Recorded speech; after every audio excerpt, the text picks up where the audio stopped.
Welcome everyone to our YouTube channel Decode ITES. Decode ITES provides you single learning platform for multiple IT technologies.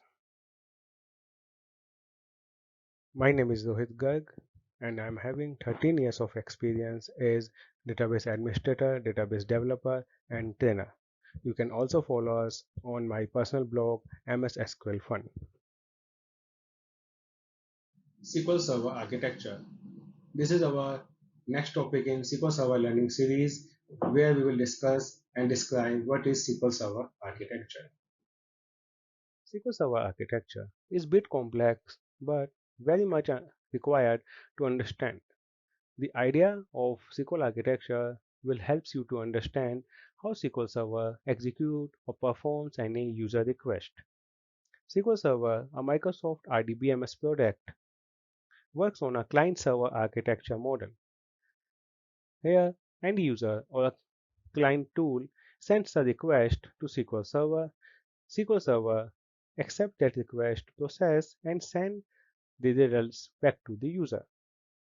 This seems to be a very simplified process from front end, but there are a list of multiple services and systems working in background to complete your request. Microsoft SQL Server architecture can be majorly divided into three parts. First is SQL Server Network Protocol. Second is Database Engine. Database Engine will be further divided into two parts, Storage Engine and Relation Engine. The third one is SQL OS, SQL Operating System. This is generic image of SQL Server architecture. This image gives you a brief idea of all services and process part of SQL Server architecture. Here we can see the top one is the layer which we call SQL Server Network Interface. This one. This one is we called Database Engine, which has two parts. One is Storage Engine and one is Query Processor. Query Processor is also called Relation Engine. And this one is SQL OS, the third layer of SQL Server architecture.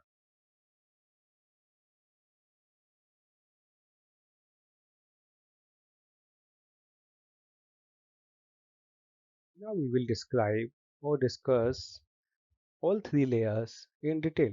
The first one, like we see, is Network Protocol or SQL Server Network Interface. This particular layer is completely responsible for client connectivity to SQL Server Database Engine. SQL Server Network Interface or Network Protocol layer is completely responsible for database engine connectivity. SQL Server supports three primary protocols for network connectivity. In image, you will see one more protocol was there, VIA. VIA is hardware-based protocol which is now obsolete by Microsoft. You will not see this protocol in latest SQL Server versions configuration manager. You can enable or disable required protocol or perform other configurations from SQL Server configuration manager. Types of network protocol. First is shared memory. Shared memory is simplest protocol which requires zero configuration. This works on same machine on which SQL Server is installed. No client communication is possible using this protocol.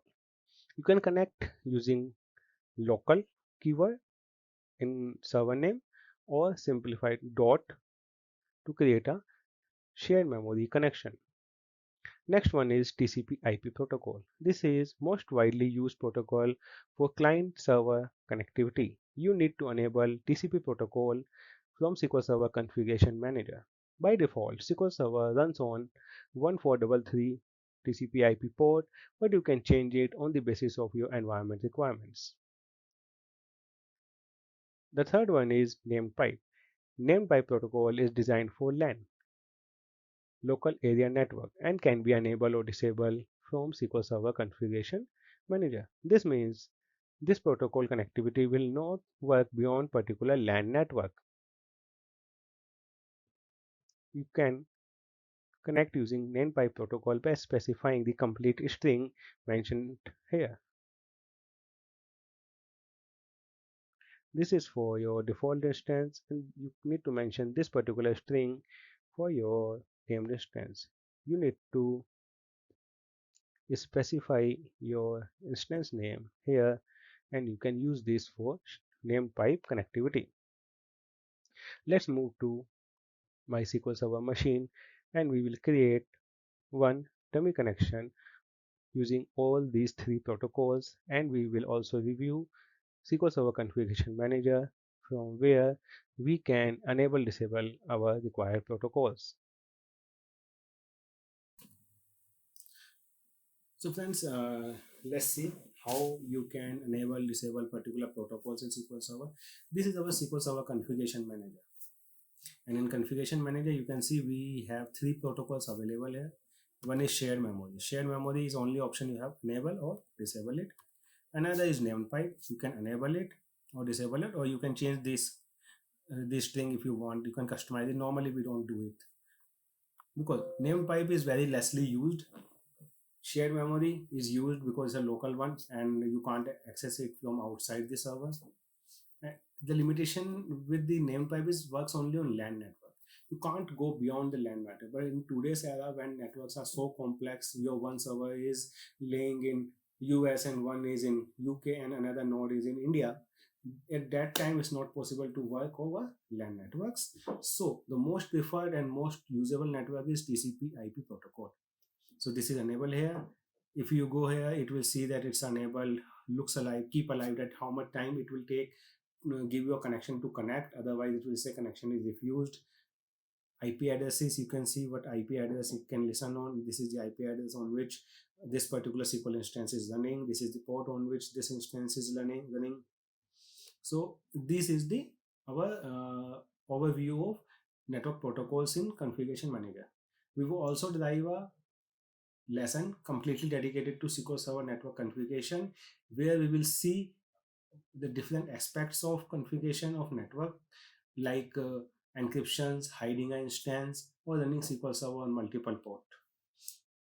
So let me create a dummy connections for you to specify a different protocol. So this one, this is local one, is the shared memory, and you can see the shared memory protocol is mentioned in instances. And when we use pipe one, this is the named pipe, and this instance is showing the named pipe one.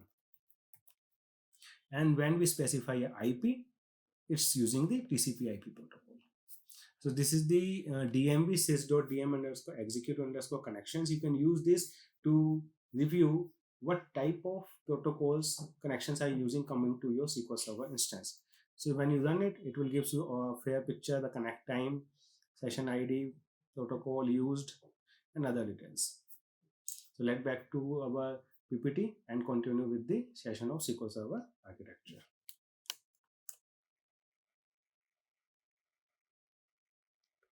So friends, we see how we can enable disable the required protocol or how we can connect using different protocols in SQL Server. Database engine is core of SQL Server architecture. Is the second layer of SQL architecture which provides connectivity between user connections using network protocols to SQL Server operating system to perform actual executions.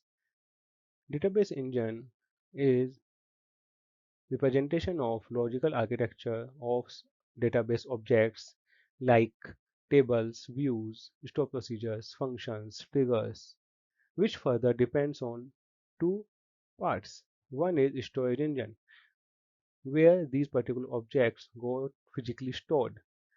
And next is query processor or relation engine, where these objects go actual execution or processing. We will discuss these two parts in next slide. Storage engine. First part of database engine SQL Server architecture. Storage engine consists of physical database architecture along with access and buffer manager. A storage engine is responsible for physical data storage and access as and when needed. Physical database architecture is a description how actual data stored in SQL Server. This can be described in two-layer format. In layer 1, data in SQL Server is stored in database that resides on files at OS file system. In layer 1, we will be talking about the database files which are visible by you at OS file system. Database files can be divided into data file or a log file. Data file consists data indexes, views, and log file consist transaction level details for recovery perspective. Details of transaction and transaction log file is the responsible for database recovery in case of crash. Each and every database you have created will have one data file and one transaction log file. These are, this is the minimum requirement for any database to be created. Each file that you will create will have two names. One is logical name, which is identification for SQL Server, and one is name at OS level. It can be same or you can keep it different. That's completely on your wish. Also, file extension are completely depending on your wish. Microsoft gives a recommendation of using MDF, NDF, and LDF for different type of files that we will discuss in later slides, but it's completely depending on your wish. Types of database files. SQL Server primarily has two types of database files, data files and log files. Log files, also known as transaction log file. Data files. Data files can be further classified into two types, primary data file and secondary data file. Primary database file. Primary database file is used to save database startup information, secondary database files information, and transaction log files information other than user data, which is the part of storage system. Other than this, primary file system is the primary file, and you can't have database without this file. This is the default file of any database created over SQL Server.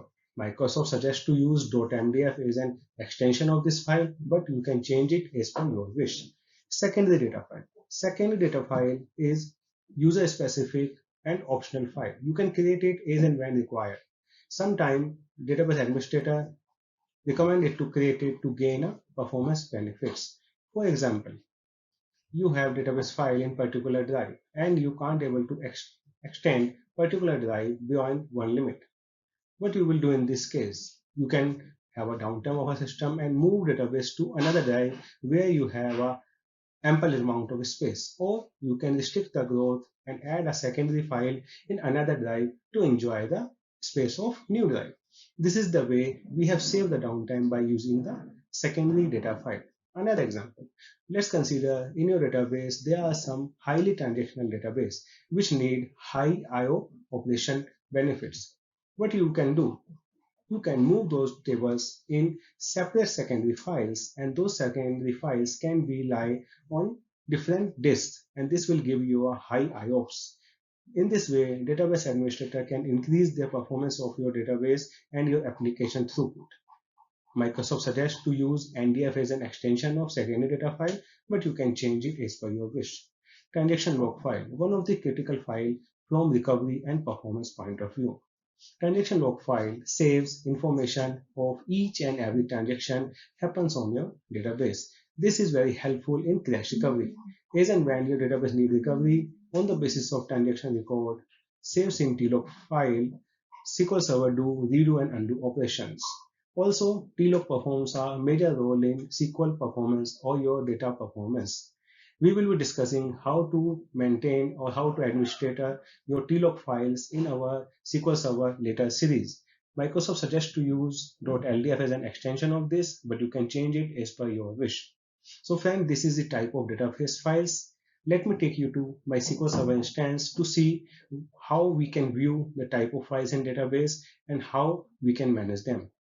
How we can identify the database file name at SQL Server and OS name. As I previously said, both names file name at OS level or file name at database level can be same or different. So let me take you to the SQL Server instance. So then this is my SQL Server instance. Let's go to one of my database properties. Here in files, you can see number of files available. So by default, we have one data file and we have one transaction log file. Now we will check the extension. The primary file is marked as .mdf and transaction log file is marked as .ldf. So now we will create additional secondary log file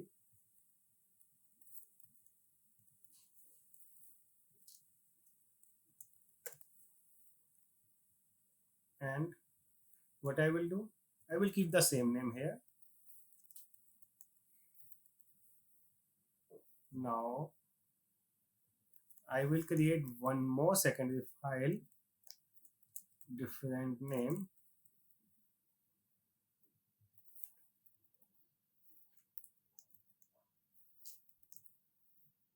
Now I will create one more NDF file with different extension.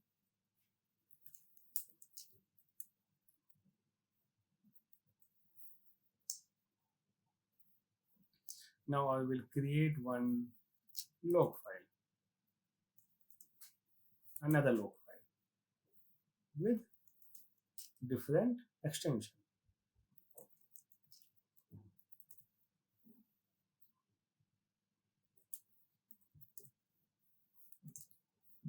So once you made the changes, click OK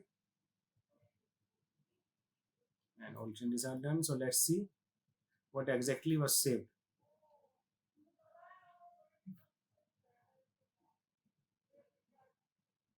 So friends, this is the file.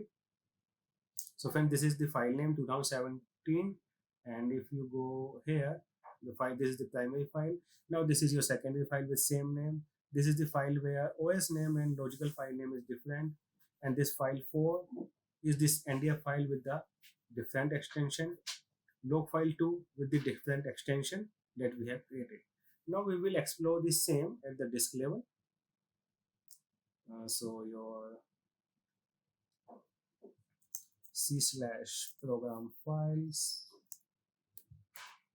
your MICF Microsoft SQL Server, MS SQL 15, MS SQL.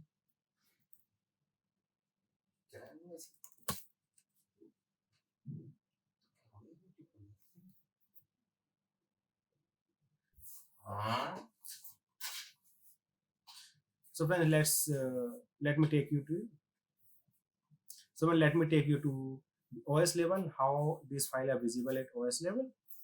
So this is one. So where extension is as per Microsoft recommendation, it identified and specify a logo against it or icon against it.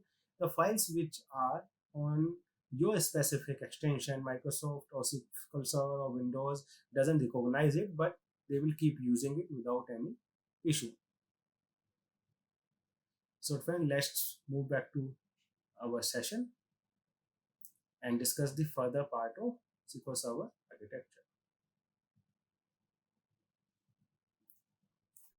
So friends, I just demonstrate you how to check your database files, how to add new database file in your database. So let's move to next slide. Pages and extends. Pages and extends is the smallest and the lowest layer of physical database architecture. This is the layer 2 where we will see how your data is going to save at disk level.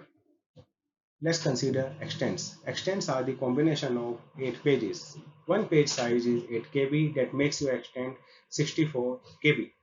Not more, not less. This is the initial storage unit that can be assigned to any table or index or DB object. Extents are of two types, uniform extent and mixed extent. Uniform extent, as name implies, is related to only one object. That means all pages of this extent will be related to one object, where in mixed extent, all pages can be related to more than one objects. Like in image, we can see in uniform extent, all 8 pages are related to object 1, where in mixed extent, pages are divided between object O2, O6. So let's move to pages. Pages are the smallest unit of size 8 KB in SQL Server. Each page reserves 96 bytes for system information and rest is for data. We have 9 types of pages in SQL Server. One is data. Data pages used to save data other than and text, and images. Index pages used to save index level details. Text and image pages used to save and text and image pages. GAM, Global Allocation Map pages used to store information of all allocated extents. SGAM, Shared Global Allocation Map. These pages used to save information only allocated mixed extents. PFS, free page space. These pages used to save information of free pages in database size. Index allocation map. These pages used to save information of indexes. Bulk chain map. This is the one of the crucial page for bulk log recovery model. This page saves the information of bulk operations happen after last log backup. DCM, differential chain map. Differential chain map used to save extend information which got modified after last differential backup. So friend, this completes our physical database architecture. In layer 1, we have discussed how database stores the data in files, and after that, how that data going to store at disk. Other than physical database storage or physical database architecture, storage engine supports some other critical operations like access methods. Access methods are ways to access data in SQL Server. In other terms, access methods are commands to access your data.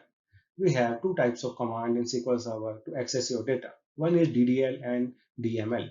DDL is data definition language to create, alter, and drop DB objects. And DML is data modification language to select, insert, modify, and delete data. Next is Buffer Manager. Buffer Manager is one of the critical aspects of database performance. Any user request or data processing cannot work directly on storage. We need buffer to be there. Data needs to be buffered for any operation and need to save back to the disk. Buffer Manager has three major components. One is plan cache, which saves the execution plan of any query executed over SQL Server. SQL Server maintains this cache to reuse the plan in case particular query re-executed. Data pages are available in buffer which are accessed from disk for user request. Data pages can be of two types in buffer. One is unmodified pages or good pages, and other is dirty pages which are not written back to disk after modification. Third is buffer pool. Buffer pool is the space where actual execution of your queries happen. For any data processing and execution, SQL Server needs some buffer, and this buffer pool is used for that. Next is transaction services. Transaction services works between data storage and transaction log file. It controls the transaction details and modified data logging to ensure recovery by dealing the transaction file. This is very critical service to ensure each and every operation logged in LDF file so that it can successfully perform crash recovery. Log manager.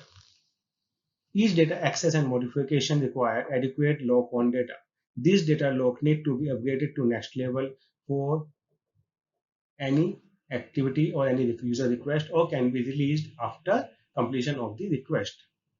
Log manager governs this process and helps to maintain consistency and isolation. Log manager. Each data request or access requires adequate log on data. These data log need to be upgraded to next level or released as and when required by the system. Log manager governs this process and helps in maintaining database consistency and isolation. Let's consider one example here. Your account balance is 15,000 and you have two transactions at the same point of time. You are trying to withdraw 10,000 from ATM and your EMI need to be debited at the same time of 10,000. In case log manager did not take the lock on your data, what will happen? You will withdraw 10,000 from ATM and at the same time your EMI of 10,000 will be debited. This will lead to the inconsistency in database because your total debit amount will be 20,000 where your account balance is 15,000. This will lead minus 5,000 balance in your account and which is not possible. Lock manager here comes into the picture and it will take the lock on your table and ensure only one transaction will be fulfilled at what time. And when next transaction comes to debit your account, it will find that your account balance is not sufficient. And in this way, Lock Manager maintains the consistency of the system. This is the completion of storage engine, part of database engine SQL architecture. Relation engine. Relation engine is second component of your database engine SQL architecture. This component is very crucial because your actual execution of any SQL query happens here. As and when SQL receives any query, that query needs to go through a list of processes for final execution and output. Let's start with the process. Let's assume SQL receives a query from a user. That query will reach to the first step, which is parser. In parser, SQL Server will pass the query for TSQL and syntax checks. Here, SQL Server will not check whether objects are valid or not. It will just check the keywords used and the syntax used is the correct one. In the next step, SQL Server will resolve the object names and bind them. There may be a query that is using objects from multiple databases or multiple schemas. At this process, SQL Server finds all those objects and binds them. Once found everything is good, query will move to next step, which is query optimizer. Here, SQL Server generate execution plan on the basis of stats and choose the best one for execution. At the next step, which is the final execution step, query execution, actual query execution take place. SQL Server choose the best plan generated out of list of plans in last step and performs the actual execution. At the last, query execution completes and user gets the data. This is the complete process which is applicable for all DML commands. DML commands are select, insert, update, delete, truncate. Other than this, we have two more kind of commands, DCL, data control language, and DDL, data definition language. These are system commands which does not require any user modification or analysis. So as and when these commands received by SQL Server will just pass them and pass them for the execution. No object check or execution plan generation or finalization of execution plan is needed because these are the system command and SQL knows how to do it in better way. So this is the completion of our second layer in which we have discussed the DB engine, logical architecture of SQL Server, physical architecture of SQL Server in database storage engine, and how query get actual execution in query parser or relation engine. Let's move to next slide, SQL OS. SQL OS, SQL operating system, was introduced in SQL 2005. Before 2005, SQL Server was considered for small and mid-load applications. In 2005, Microsoft rewrite the SQL Server code and make it capable for high-end enterprise level load. SQL OS is the layer between SQL Server DB engine and operating system. Why Microsoft feel there is a need of, we know Windows operating system is the layer between end user and hardware. Why we need SQL OS is the same answer we can have why we need Windows operating system. This is because user can't write or can't give machine level instructions. User needs someone to transfer its user request in machine language and transfer machine output in user readable format. This is the same way SQL OS is required. When SQL Server is ready to have all user output and execution plans to execute a query or to save a data in storage engine or to access data from disk, they need or SQL Server need resources, and these resources are CPU, RAM, and disk. And who governs these resources? These resources are governed by Windows operating system because Windows is governing the hardware. Now, Microsoft can do addition component in database engine layer or can have a separate layer. Microsoft choose to have a separate layer so that DB engine can perform its execution task and SQL layer can perform the communication with Windows OS in better manner. SQL operating system is responsible for memory management, scheduling, threading, NUMA in more controlled way with the help of or with the coordination of Windows operating system. Primary functions of SQL operating system. Thread scheduling. SQL Server is responsible for scheduling CPU threads for SQL Server. Synchronization services. SQL Server is multi-threaded application. SQL OS governs the synchronization between threads. So if you consider these two operations combinedly, SQL Server is multi-threaded application and it needs multiple CPU threads.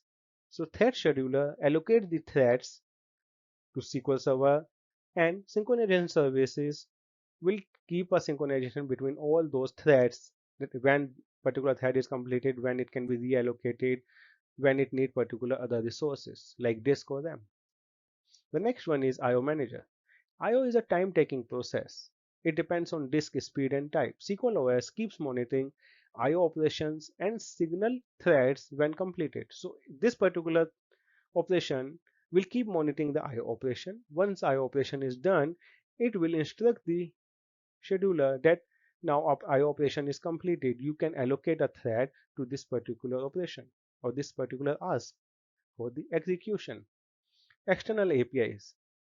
Although Microsoft provides you a list of features in product, but there may be a requirement to have some additional features on basis of your application requirements or complex business logics. Here you can develop a DLLs in any languages and deploy them to SQL Server. It will help you to hide the logic because no one can read that DLL and provides you external functionality. Similarly, you can connect it to any database available in market, any data source available in market using SQL Server MDEC functionality. And SQL OS is responsible to manage both of it. Thread management. SQL OS control lazy writer process to maintain the free pages in buffer. This is the primary function for buffer management. Lazy writer is responsible to keep free pages in buffer. It keeps monitoring how many free pages are available in buffer. In cases it feels that there is a buffer pressure, it will release the pages which can be freed up. We have a chapter in our series where we will discuss the complete functionality of lazy writer along with checkpoint. SQL OS is also responsible for monitor, detect and management of deadlocks. This is also a crucial function to allocate a particular resource to one thread only. This is to ensure the consistency of data. So this is the completion of our SQL Server architecture. Thanks for watching. Do like, share and comment our videos. Also subscribe to our channel.